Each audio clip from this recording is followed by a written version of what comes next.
Когда у Бродского спросили, что он любит сильнее всего на свете, он ответил совершенно неожиданно: улицы и реки.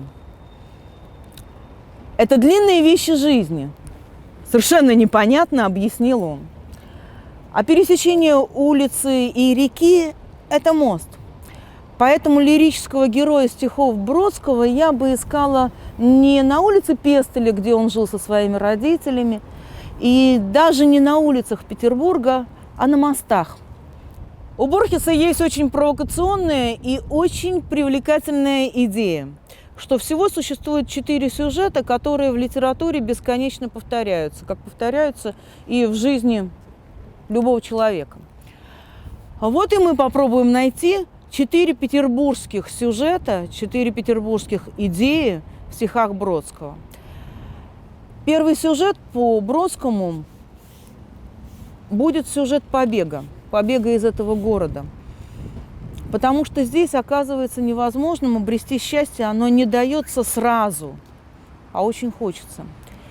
И попробует он найти свое первое счастье здесь, на Прачечном мосту. Очень неромантическое название «Прачечный мост», потому что здесь совсем рядом находились прачечные, где брали воду из фонтанки. А у Бродского это станет место абсолютная романтика. Он назначает свидание здесь любимой девушке, с которой он познакомился еще до знакомства с Мариной Басмановой.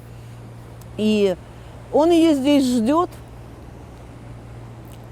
Свидание состоится, и он даже потом сделает ей предложение. Он не будет скрывать, кому это стихотворение написано, кому посвящено. У него есть инициалы F и W. W и латинские буквы сразу выдают, что адресат не русский персонаж. Девушку звали Фейс.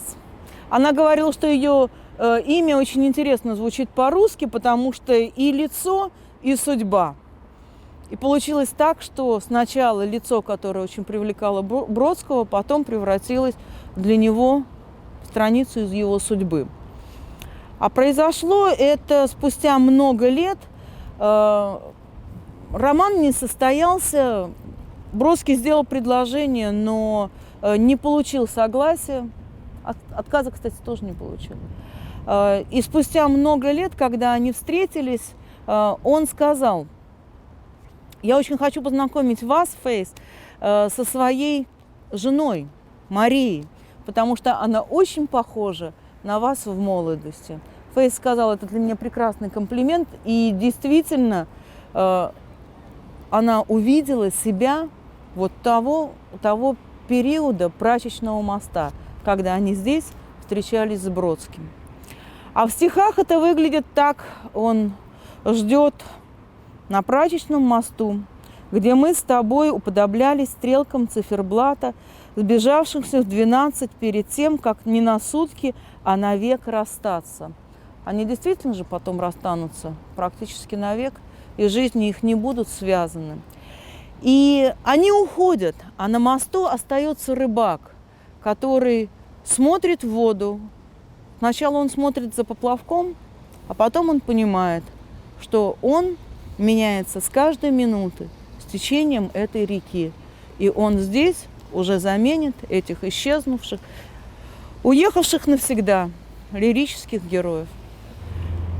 Город, где течет река под 6 мостами, издалека кажется раем. Но в воспоминаниях Бродского есть еще одна сторона, и это ад. Об этом он напишет стихотворение, которое называется «Пятая годовщина», как раз 5 лет спустя после своего прощания с Петербургом. Ну что ж, на все свои законы. Я не любил жлобства, не целовал иконы. И на одном мосту чугунный лик Горгоны казался в тех краях мне самым честным ликом. Лик Горгоны – это лик медузы Горгоны на Пантелеймоновском мосту. Некоторые исследователи считают, что Бродский обращается к нему, потому что с этого моста видно здание, где происходило заседание суда над Бродским по обвинению его в тунеядстве. Мне же кажется, что этот образ немножечко другой. Чугунный лик Горгоны – это медуза Горгона, которая превращает в камень все, что она видит. И кажется ему самым честным ликом, потому что у нее лик вот того советского, даже не Петербурга, а Ленинграда. Тех жлобов, которые его и судили, как он сам их называет, которые не поняли, что такое поэт и назначение поэта, обозвав его тунеядцем. И для того, чтобы под этим страшным взглядом медузы Горгоны не окаменеть, чтобы не исчезнуть, ему придется из города уехать. Просто для того, чтобы выжить. Итак, лирический герой ищет себя.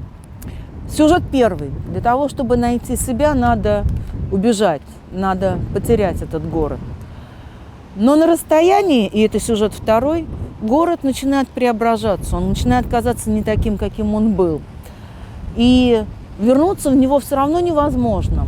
И тогда лирический герой создает в своем сознании, в своем воображении, в стихах двойника того потерянного города. Развивая Платоном. Я хотел бы жить, Фортунатус, в городе, где река высовывалась бы из-под моста, как из-за рукава рука, и чтобы она впадала в залив, растопырив пальцы, как Шопен, никому не показывавший кулака. Это же и есть описание Петербурга, только не советского Ленинграда, который показал кулак Бродскому, а Петербурга, где можно уловить хотя бы в своем воображении звуки музыки, стоя над каналом и рассматривая течение реки. Почему Фортунатус? Такое странное обращение, которое не связано с Петербургом, это герой средневековой немецкой литературы, которому повелительница счастья, а мы понимаем, что все читатели, все люди, все герои всегда ищут счастье. Так вот, повелительница счастья предложила ему несколько подарков на выбор, и он выбрал кошелек. Кошелек, где лежат неразменные 10 золотых. Сколько бы он ни брал денег, все равно там всегда остается 10 золотых. Казалось бы, вот оно счастье. Но нет, Фортунатус потом очень жалеет, что он сделал неправильный выбор, потому что золото превращает человека в преступника. Не надо было выбирать золото, надо было выбрать Петербург. В 20 веке литература играет со своим читателем. Это касается не только прозы, но и поэзии. Поэзия вообще очень сложная, очень тонкая и изящная литературная игра. Поэтому последний сюжет в петербургском романе Бродского я бы назвала «Заигравшийся игрок». Игрок, который уже не видит границу между книгой и реальной жизнью, который не понимает, как ему дальше жить. В книге или искать все-таки этот город. В стихотворении «Полдень в комнате» у Бродского есть слова о том, что мне не вернуться домой. Зима, и реки застыли, замерзли, они всегда замерзают. Вот так и он остановился. А преодолеть это ощущение невозврата ему помог совсем другой город, который он нашел и который сделал своей реальностью – Венеция.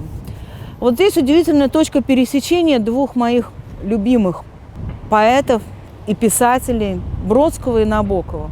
Как Набоков, когда-то уехав из Петербурга, больше никогда нигде не покупал себе квартиру, не покупал себе дом, потому что говорил, что дом у человека может быть только один. И на Женевском озере он будет жить, потому что это будет напоминать ему пейзажи из его детства. Также и Бродский будет потом по миру искать пейзажи из своего детства и найдет их в Венеции, стоя напротив острова Джудека, он будет говорить, что это единственное место, которое действительно похоже на акваторию Невы, похоже на Петербург. Мне очень близка мысль Конфуция о том, что для того, чтобы воспитать гармоничную личность, нужно делать 3 вещи. Нужно решать задачи. Понятно почему, потому что это развивает логику, это развивает ум. Второе, это нужно слушать музыку. Это развивает чувство, это развивает чувство прекрасного. И, наконец, третье. Для того, чтобы воспитать человека, надо читать стихи. Но это-то зачем? И сколько угодно людей живут без поэзии, без чтения. Но тогда человек останавливается, он перестает меняться. А это ведь самое интересное, это и есть сама жизнь. Стихи читать нужно для того, чтобы соединить мысль и чувство, и для того, чтобы идти дальше.